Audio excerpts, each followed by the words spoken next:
Question है हमारे पास integration under root 1 plus के sin 2x into dx।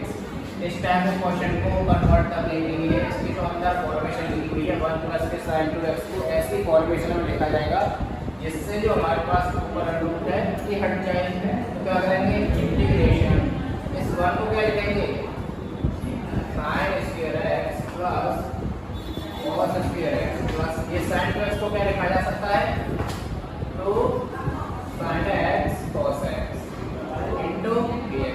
अब ये देखो अंदर में इसका फॉर्मूला बन गया a square plus b square plus k2ab तो a प्लस b का होल स्क्वायर इक्वल टू क्या बन जाएगा sin x plus cos x का होल स्क्वायर into dx।